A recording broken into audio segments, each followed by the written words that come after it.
Is it the case that Tom Cruise and Top Gun Maverick has effectively killed the woke agenda in Hollywood by creating a film that is killing it in the theaters? Listen, it's September here in Maryland. That movie came out in May and it's still in the movie theaters, and the numbers are astronomical and the reviews are phenomenal for this movie. So is it proof positive that the whole woke agenda in Hollywood is really not needed? Because if you do make just a good movie, like some of the Darksiders have said, that's all you need for a successful film. Has wokeness been killed by Top Gun Maverick? Let me tell you why I think Top Gun Maverick has done so well. But before I do that, I want to answer a question that a lot of you all have said, and that is like, why all of the agenda pushing? It's everywhere. I can't escape it. It's in my kids' shows. It's in the TV shows. It's in the movies. Everywhere. It's everywhere. The reason for that is, yes, there is an agenda. Hollywood is attempting to correct for the lack of diversity that they've had for years in Hollywood. Listen, Darksiders, I'm not going to argue about that. It's true. It's facts. So they're trying to correct for that. So what they have said essentially is that you must have diverse representation in your movies, TV shows, or what have you. You must. And if you don't, the script is either going to get a rewrite or most likely rejected. And Top Gun Maverick is no different. That's why there is a lot more diversity in that film than there was in the original film. It's because Hollywood has said it must happen. I would wager to think that they were subject to that when they were writing this as well. It is a standard at this point.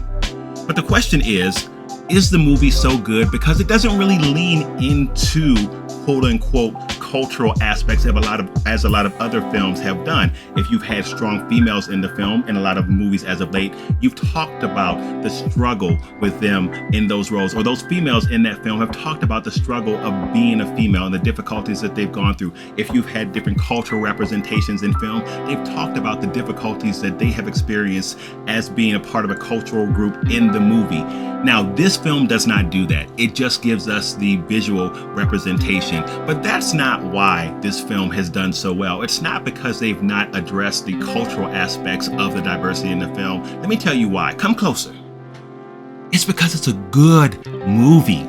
Top Gun had all the elements it needed to have to be poised to be a perfect summer blockbuster. It had simplicity of story, and typically when you have a summer blockbuster, those films do well when the story is a simple story. It had that. It had spectacle, tremendous fight choreography, absolutely amazing. And from what I understand, they were practical effects. I was mind blown. So it had the visual or the cinematic spectacle, and then it had a theme, right? A rallying cry, something that everyone in the film could essentially get around, and a goal or a task to overcome. All of this wrapped within visual spectacle, a simple story, and also some very moving and emotional parts, and some callbacks to the nostalgia of the original film. All those things came together to make Top Gun phenomenal, and it was really accessible because of all of those elements. It did not have a whole bunch of barriers to get in the way of folks enjoying this film. The appeal was broad, and I think that everybody loved it because of all those factors. That's why this movie did so well. Now, I noticed something about Top Gun, which I think is fascinating, and some of you all have shared as well, and you said, listen, Al, I have no problem with diversity in film. I really don't. I just don't want the agenda pushing. I just don't want to be made to feel bad. I don't want to be shamed. I don't want to be bashed. And when you start talking about all the different cultural aspects, when you start talking about this and that women might experience or that different cultural groups might experience, we don't like it because we feel like either an agenda is being pushed towards us or we're being bashed for certain things. And honestly, folks have told me, I don't feel like it's fair. Like, I don't feel like it's fair that they put me in this position or they portray me that way in films. I don't like it.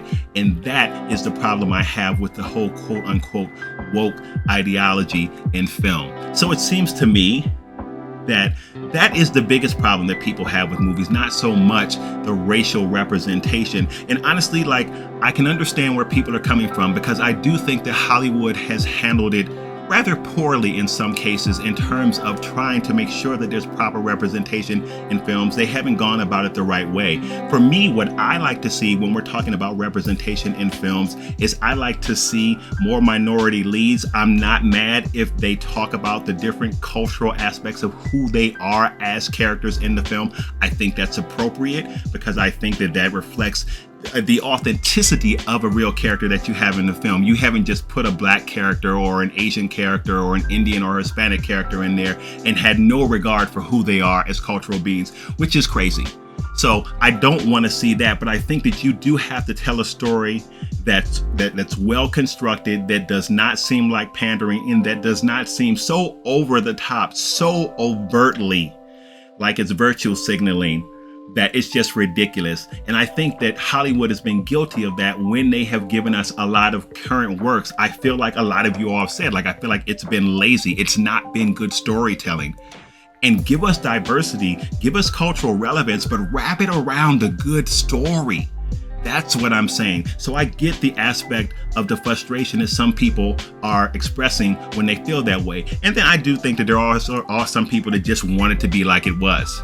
And for them, well, I don't even know what to tell you. It's not going back. It's going to be as it is moving forward. But I hope that we get better storytelling, better constructed stories that feel natural, that feel relevant. And I think that much more people will accept that. I want to address some questions that I got on the last Rings of Power video that I think are really interesting. These are all comments that I got. I'm not going to say who said what. I'm not going to put anybody out there. But one comment that I thought was just really interesting, like I didn't understand it. Because one person said, well, diversity goes both ways. And I'm like, I don't understand what that means. There's no lack of diversity for white folks in Hollywood. That's why you have the whole diversity movement, because there was not a lot of diversity. So it's crazy to say diversity goes both ways. They are trying to correct for that now. I don't really understand that comment. I also want to address the comment that, well, listen, you shouldn't have to worry about diversity. Just hire for talent, right? And just hire good people and you will get good products. The interesting thing about that is it presupposes some things, and I'm putting this question to you to maybe answer in the comments if you would like. So when you say that all you need to do is hire for talent, it makes you think or presupposes that prior to this big push for diversity, the only real talent or the best talent that we had were white folks in front of and behind the camera. Is that the argument there? Because that would seem like the logical conclusion if you're saying that we just need to hire for talent. And prior to the big push for diversity, we had mainly white folks in front of the camera, but we've been a diverse nation for a long time. Is the argument that only talented people were white people? And I'm not trying to trap you in that. Like, I really want someone to explain what that means. I do think that now the exposure that we've gotten to more diverse folks in front of and behind the camera, I've said this before in videos, I think is good because it's an exposure of talent, and we are a diverse nation. It's crazy not to see diversity in our TV and film because that's what we are. It's a diverse group of people watching it. And I don't understand what the problem is for that. Now, you might not agree with all that's being shown, and I get that too. I know that there are some people that don't agree with some of the things that are being shown in the name of diversity, and I'm not here to argue whether or not you should. That's for you to decide. But I do want you to understand what is happening in Hollywood and why they're doing what they're doing. Whether you agree with it or not, hey, that's up for you to decide. Thank you guys for taking the time to watch this video. I see you on the next one. Love you. Peace.